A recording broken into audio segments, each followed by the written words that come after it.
9월 17일 오늘의 말씀은 역대하 3장 1절에서 17절입니다. 솔로몬이 예루살렘 모리아산에 여호와의 전 건축하기를 시작하니 그곳은 전에 여호와께서 그의 아버지 다윗에게 나타나신 곳이요 여부수 사람 오르난의 타작마당에 다윗이 정한 곳이라. 솔로몬이 왕위에 오른 지 넷째 해 둘째 달 둘째 날 건축을 시작하였더라. 솔로몬이 하나님의 전을 위하여 놓은 지대는 이러하니 옛날에 쓰던 자로 길이가 60규빗이요 너비가 20규빗이며 그 성전 앞에 있는 낭실의 길이가 성전의 너비와 같이 20규빗이요 높이가 120규빗이니 안에는 순금으로 입혔으며 그 대전 천장은 잣나무로 만들고 또 순금으로 입히고 그 위에 종려나무 사슬 형상을 새겼고 또 복석으로 성전을 꾸며 화려하게 하였으니 그 금은 바로와임 금이며 또 금으로 성전과 그 들보와 문지방과 벽과 문짝에 입히고 벽에 그룹들을 아로 새겼더라. 또 지성소를 지었으니 성전 넓이대로 길이가 20규빗이요 너비도 20규빗이라 순금 600달란트로 입혔으니 못 무게가 금 50세겔이요 다락들도 금으로 입혔더라. 지성소 안에 두 그룹의 형상을 새겨 만들어 금으로 입혔으니 두 그룹의 날개 길이가 모두 20규빗이라 왼쪽 그룹의 한 날개는 5규빗이니 성전 벽에 닿았고 그 다른 날개도 5규빗이니 오른쪽 그룹의 날개에 닿았으며 오른쪽 그룹의 한 날개도 5규빗이니 성전 벽에 닿았고 그 다른 날개도 5규빗이니 왼쪽 그룹의 날개에 닿았으며 이 두 그룹이 편 날개가 모두 20규빗이라 그 얼굴을 내전으로 향하여 서 있으며 청색, 자색, 홍색 실과 고운 배로 휘장문을 짓고 그 위에 그룹의 형상을 수놓았더라. 성전 앞에 기둥 둘을 만들었으니 높이가 35규빗이요 각 기둥 꼭대기의 머리가 5규빗이라 성소같이 사슬을 만들어 그 기둥 머리에 두르고 석류 100개를 만들어 사슬을 달았으며 그 두 기둥을 성전 앞에 세웠으니 왼쪽에 하나요 오른쪽에 하나라. 오른쪽의 것은 야긴이라 부르고 왼쪽 것은 보아스라 불렀더라. 역대하 3장 1절에서 17절 말씀을 함께 묵상하겠습니다. 역대기 기자는 솔로몬이 왕 위에 오른 후 가장 먼저 한 일이 하나님께 나아가 번제를 드리고 하나님께 지혜를 구하여 백성들을 잘 심판할 수 있도록 하나님 앞에 간구한 것을 기록합니다. 그리고 기록된 사건이 바로 성전 건축입니다. 솔로몬은 하나님이 주신 지혜로 성전 건축을 준비하고 건설하는데요. 하나님의 지혜를 가진 자가 하나님 나라의 백성으로 그리고 하나님을 다스리는 왕으로 무엇이 가장 중요한지를 말해주는 것이기도 합니다. 솔로몬은 여호와의 성전을 건축하기 위해서 철저하게 준비합니다. 이 성전 건축을 위해서 솔로몬은 짐꾼 7만 명, 산에서 돌을 떼낼 사람 8만 명, 그리고 감독할 사람 3,600명을 뽑았습니다. 그리고 두로왕 후람에게 사절단을 보내어 성전 건축에 필요한 자재를 요청하지요. 이에 두로왕 후람은 솔로몬의 요구에 기꺼이 허락을 합니다. 솔로몬은 여호와의 성전을 건축하기 위하여 자신의 모든 것을 쏟아부어 성전 건축을 준비합니다. 이렇게 성전 건축을 준비할 때가 되자 솔로몬은 이제 성전 건축을 시작합니다. 오늘 본문에서 그것을 기록하고 있는데요. 오늘 본문은 크게 세 단락으로 나눌 수 있습니다. 첫째 단락 1절에서 2절은 성전이 지어진 때와 장소를 기록하고요. 둘째 단락 3절에서 4절은 성전의 크기를 기록합니다. 셋째 단락 5절에서 17절은 성전의 형태와 모양을 기록하는데요. 여기에는 현관의 내부와 지성소 안의 두 그룹과 성전 기둥에 대해서 설명합니다. 첫째 단락 1절에서 2절, 성전이 지어진 때와 장소에 대해서 살펴보겠습니다.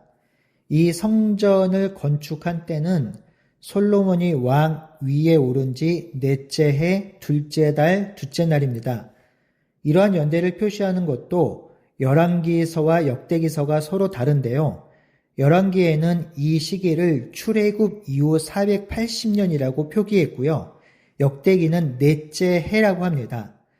열왕기서에는 성전 건축을 출애굽의 완성이라고 이해했다면 역대기에서는 성전의 기능적인 측면을 더 강조하고 있습니다. 이는 장소를 기술하는 방식에서도 드러납니다. 성전이 세워지는 장소는 예루살렘 모리아 산입니다. 이곳은 여호와께서 다윗에게 나타난 곳이며 여부스 사람 오르난 타작 마닥으로 다윗이 성전을 건축하기 위해 장소로 정했던 곳입니다. 하지만 열왕기서에는 성전이 지어진 장소를 구체적으로 기록하지 않습니다.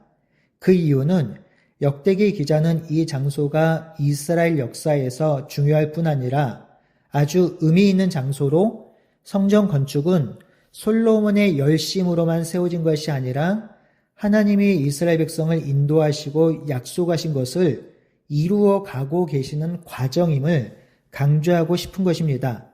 그렇다면 이 모리아산의 의미를 살펴볼까요? 아브라함이 이삭을 제물로 바친 곳입니다. 아브라함의 희생과 순종 그리고 하나님의 사랑이 드러난 곳입니다. 두 번째로 이 장소는 솔로몬의 아버지 다윗에게 계시된 장소로 오르난의 타작마당입니다. 오르난의 타작마당에서 벌어진 사건은 역대상 21장에 기록되어 있지요. 다윗의 범죄로 하나님께서 예루살렘을 심판하려고 칼을 들었으나 하나님이 그 칼을 멈춘 장소가 바로 이곳입니다. 이후 다윗은 그곳에서 번제와 화목제를 드렸고 그곳을 여호와의 집이라고 불렀습니다.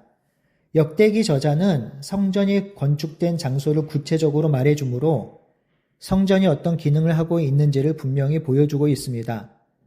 성전은 하나님의 자비와 희생과 용서가 이어지는 곳이며 이 장소는 하나님의 임재가 나타나며 하나님의 언약이 성취되는 장소임을 보여주고 있습니다. 또한 그 하나님이 지금도 다윗의 왕조와 성전을 통해 역사하고 계시며 인애와 자비와 긍휼로 함께 하신다는 것을 강조하고 있습니다. 둘째 단락은 3절에서 4절 성전의 크기에 대해서 살펴보겠습니다. 3절에 보면 옛날에 쓰던 자라고 하는데요. 이는 모세 시대 때부터 사용되었던 자를 뜻합니다. 이 사실로 보아서 역대기가 기록된 것은 모세의 시대로부터 아주 오랜 시간이 흐른 때임을 알 수 있습니다. 성전의 크기는 길이가 60규빗, 너비가 20규빗, 그리고 성전 앞 낭실의 길이가 성전의 너비와 같이 20규빗, 높이가 12규빗, 그리고 안에는 순금으로 입혔습니다. 낭실은 현관이지요. 이러한 크기는 기술되어 있지만 역대하에서는 성전 전체 크기를 기술하지는 않습니다. 이제 셋째 단락 성전 전체에 대해서 살펴보겠습니다. 5절에서 7절은 성소에 대한 설명입니다. 성소 중 대전, 즉 외소에 대한 설명입니다. 오늘날의 현관이라고 이해하시면 되는데요. 현관은 잣나무로 만들고 또 순금으로 입혔습니다. 또한 성전 천장은 종려나무로 만들었고 그 위에 순금으로 입혔습니다. 금으로 입힌 천장에는 종려나무와 사슬 형상을 새겨 넣었습니다. 또한 보석으로 성전을 꾸며 화려하게 하였습니다. 그 금은 바로 와인 금이며 또한 금으로 성전과 그 들보와 문지방과 벽과 문짝에 입혔고 벽에 그룹들을 아로 새겼습니다. 여기서 바르와임은 지명인데 구약 성경에서 여기서만 나오는 지명이 있지요. 아라비아 남부의 한 도시로 추측할 뿐 정확히 어디인지는 알지 못합니다. 금은 하나님의 영광, 그분의 왕권, 그리고 거룩과 영광을 상징합니다. 종려나무는 요단 계곡에 많이 자라며 하나님의 의로움과 풍요로움을 상징합니다. 요한복음 12장 13절에는 종려나무 잎사귀는 전쟁에서 승리한 왕이 행진할 때 사용되기도 하였습니다. 8절에서 14절은 지성소를 설명합니다. 또 지성소를 지었으니 성전 넓이대로 길이가 20규빗이요 너비가 20규빗이라 순금 600달란트로 입혔으니 몬 무게가 금 50세겔이요 다락들도 금으로 입혔더라. 지성소는 성소에서 가장 안전한 곳으로 불립니다. 왜냐하면 하나님이 보좌에서 임재하시기 때문이죠. 지성소의 안쪽 면을 씌우는 데는 막대한 금이 사용되었습니다. 그리고 지성소 안에 두 그룹에 대한 설명이 나오는데요. 지성소 안에 두 그룹의 형상이 있었고요. 금으로 입혔습니다. 두 그룹의 날개의 길이가 모두 20규빗입니다. 왼쪽 그룹의 한 날개는 5규빗이니 성전 벽에 닿았고요. 그 다른 날개도 5규빗이니 오른쪽 그룹과 똑같이 닿았습니다. 그러니 두 그룹의 한 날개는 벽에 닿았고 두 그룹의 한 날개는 서로 닿았습니다. 또한 청색, 자색, 홍색 실과 고운 배로 휘장문을 짓고 그 위에 그룹의 형상을 수놓았습니다.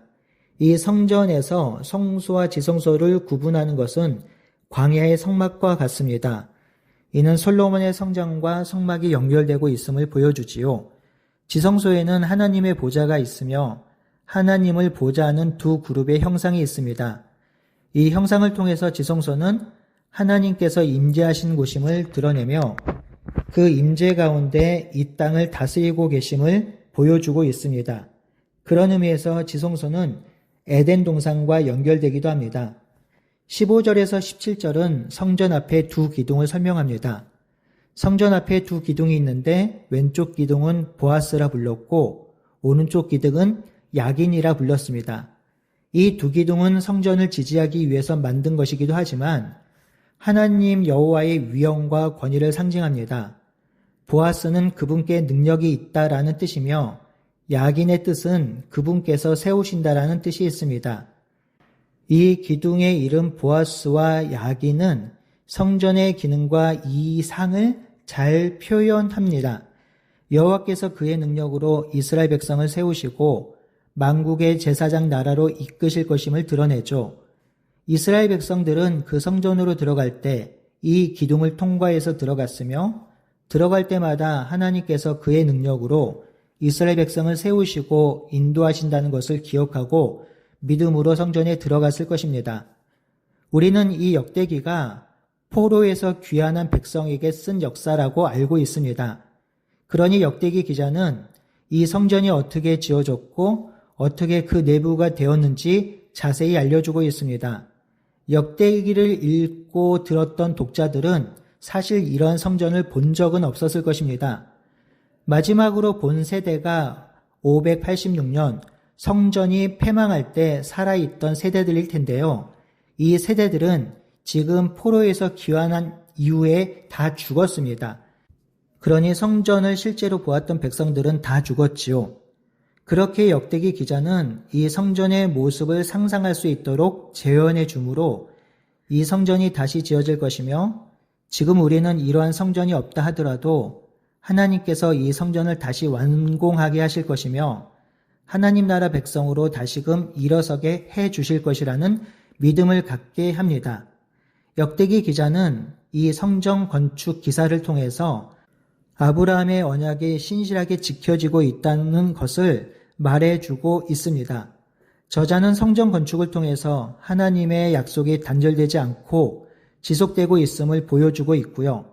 또한 성전을 통해서 하나님의 능력과 권세와 영광을 보여주고 있습니다. 사랑하는 성도 여러분, 이 성전은 완공되었습니다. 완공된 성전은 수룹바벨 성전도 아니며 헤롯 성전도 아닙니다. 이러한 성전은 모두 무너졌지요. 하나님께서 영광스럽게 세우시는 성전은 바로 신약시대의 교회이며 우리입니다.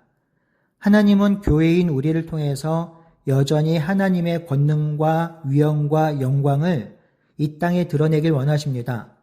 우리를 통해서 하나님이 지금도 이 땅을 다스리고 계심을 드러내길 원하십니다. 여전히 이 땅이 새 예루살렘이 되길 원하십니다. 그 하나님의 소망을 우리 가슴에 품고 이 땅에서 살아갑시다. 우리가 거룩한 성전임을 기억하며 회복될 하나님 나라를 소망하며 오늘도 하나님의 임재 가운데 하나님의 말씀대로 살아가는 우리 모두가 되길 바라고 소원합니다. 함께 기도하겠습니다. 하나님께서 우리를 불러주셔서 우리를 하나님의 거룩한 성전, 성령의 전으로 만들어 주셨습니다. 하나님, 그 성전의 영광을 우리 안에서 재현하게 하여 주시고 우리를 통해서 하나님의 임재가 보이게 하시고 우리를 통해서 하나님과 세상이 연결될 수 있도록 인도하여 주시옵소서. 살아계신 예수님의 이름으로 기도드리옵나이다. 아멘.